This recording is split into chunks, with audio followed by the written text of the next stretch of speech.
प्रिय महानुभाव, संस्कृत वाङ्मय व्याख्यान माला के 18वें अंक के अंतर्गत आज मैं पुनः आप महानुभावों के समक्ष सविता अर्थात सूर्य के विषय में कुछ और बातें कहूँगा। जैसा कि मैंने कल कहा था, निरुक्त में सविता के संबंध में बहुत ही स्पष्ट और बहुत ही कई बार ये बात कही है कि सविता द्युस्थानीय देवता है। सविता द्युलोक में प्रतिष्ठित देवता है और इसके लिए उन्होंने मंत्र भी प्रस्तुत किए। निरुक्तकार ने जो मंत्र प्रस्तुत किया उसमें कहा विनाकमख्यत सविता वरेण्य, वरेण्य सविता विनाकम अर्थात नाकम व्याख्यत, नाक माने स्वर्ग लोक में प्रतिष्ठित हुआ। इस प्रकार से और अनेक मंत्रों में ये बार बार कहा गया है कि द्युलोक में वह प्रतिष्ठित है। और इसी के साथ साथ वेद मंत्र में जहां पर भी देवताओं की चर्चा की गई वहां पर अलग अलग अग्नि को देवता कहा, वायु को देवता कहा, सूर्य को देवता कहा, आदित्य को देवता कहा, सूर्यो देवता आदित्य देवता, इस प्रकार से यजुर्वेद में कहा है। तो इस प्रकार से ये सभी जो विभिन्न स्थानों में वर्तमान हैं ये अलग अलग देवता हैं और इनकी उपासना होती है, करते हैं। और जो अन्य मंत्र हैं उसमें एक मंत्र की चर्चा मैंने की थी। ये ऊपर वाला मंत्र था चित्रम देवाना मुद्गादनीगम। उसके नीचे कहा गया है कि सूर्य आत्मा जगतस्तस्थुषश्च। उसका अर्थ ये है कि सूर्य तो आत्मा है, किसका? जगतः, जो जंगम है, जो चलने वाले प्राणी हैं उनका, और तस्थुषः, जो वहीं पर रहते हैं, नहीं चलने वाले हैं, ऐसे जो जड़ पदार्थ हैं। जो जंगम चलने वाले प्राणी उनका भी, और जो तस्थुषः, जो जड़ पदार्थ हैं उनका भी आत्मा है, ऐसा वहां पर कहा है। तो जो आत्मा है, आत्मा हम ये कहते हैं, मानते हैं कि ईश्वर अथवा जीव से प्रकृति भिन्न होती है। तो भिन्न तो है, परंतु भिन्न होने के पश्चात भी इतना मिला हुआ है, इतना एकाकार है, इतना ज़्यादा एक साथ वर्तमान है कि उसी को आत्मा कह दिया। जो चीज़ हमारे सामने सदा सदा अत्यंत रूप से परिनिष्ठित हो उसको हम वही कह देते हैं। पुष्प में प्रकाश पड़ा और वो जो प्रकाश है और वो जो पुष्प है उसको कभी हम अलग कर पाए हैं क्या? पुष्प से प्रकाश को कभी हम अलग कर पाए हैं क्या? कभी हमने अलग देख पाए हैं क्या? पुष्प से प्रकाश को अलग देख पाए हैं? ऐसा तो नहीं हुआ। जब जब हमने देखा प्रकाश को तब तब पुष्प के साथ ही देखा। हमारे पास प्रकाश को देखने के लिए कोई दूसरा उपाय ही नहीं है।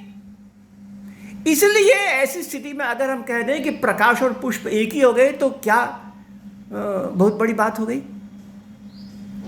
ऐसा कहना स्वाभाविक है, यद्यपि हम जानते हैं कि जो ईश्वर है और प्रकृति अलग अलग है, परंतु फिर भी इतना अधिक एकाकार है कि हम उसको एक साथ कह देते हैं। ऐसा मानकर यहां पर कह दिया गया है कि सूर्य आत्मा जगतस्तस्थुषश्च।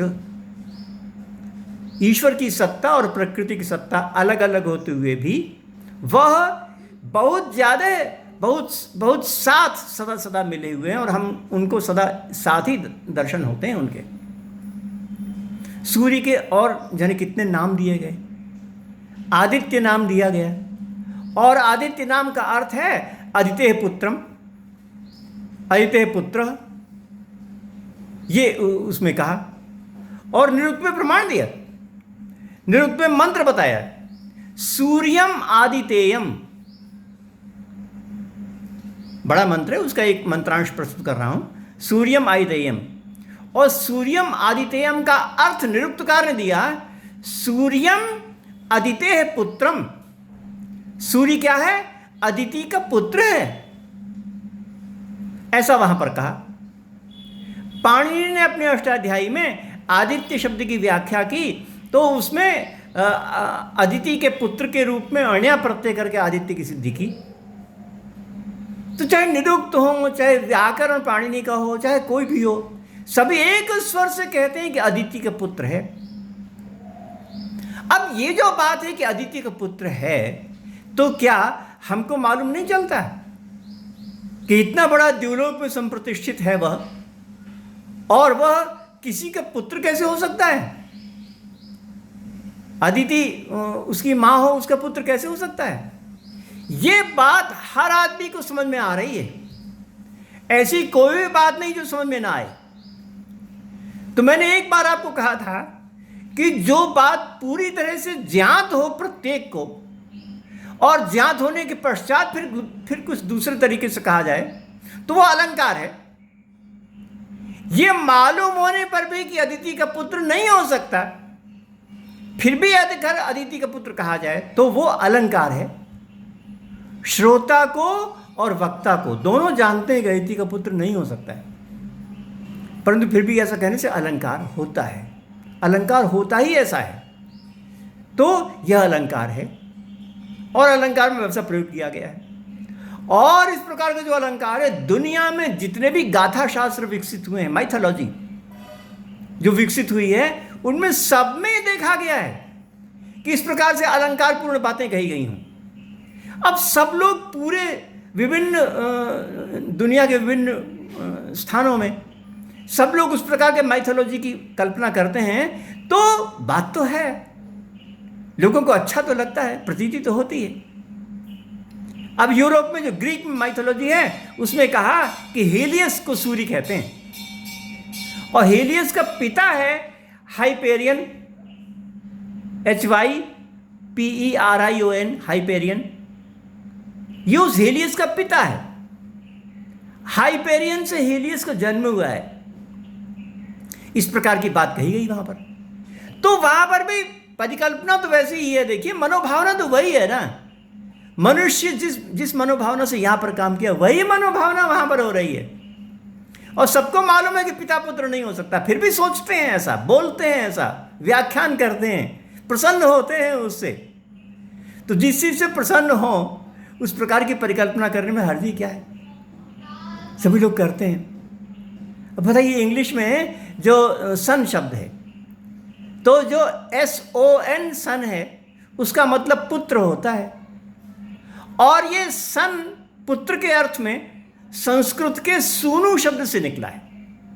सूनु का मतलब पुत्र होता है। सना पितेव सूनवे अग्ने, वह जिस प्रकार से पिता अपने पुत्र का पालन करता है, उसी प्रकार।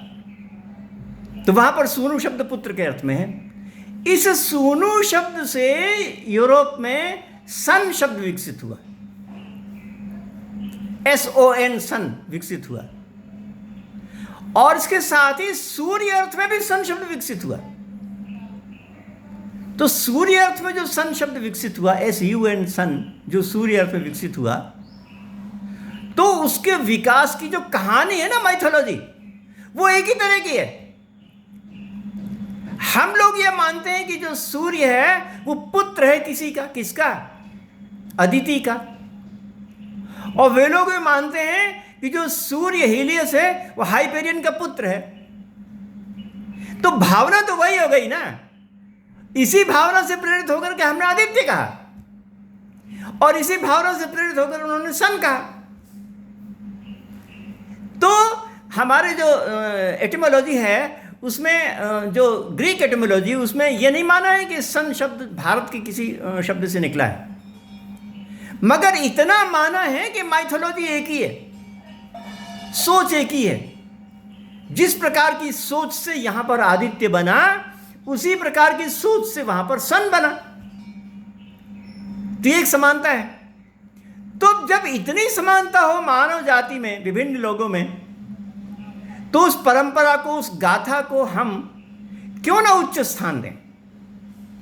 तो ये मानते हुए भी कि वैसा नहीं था, सभी लोग ऐसा समझते हैं कि वैसा नहीं था, फिर भी ऐसा सोचा गया, माना गया, परिकल्पना की गई और भावना विकसित की गई, और उससे उनको आनंद प्राप्त हुआ। और ये जो चीज़ है वो सूर्य के साथ है। अन्य देवताओं के साथ भी ऐसी चीज़ें हैं, परंतु आज हम सूर्य के विषय में वर्णन कर रहे थे। आपने मेरी बात को बहुत ध्यानपूर्वक सुना, आपको बहुत धन्यवाद।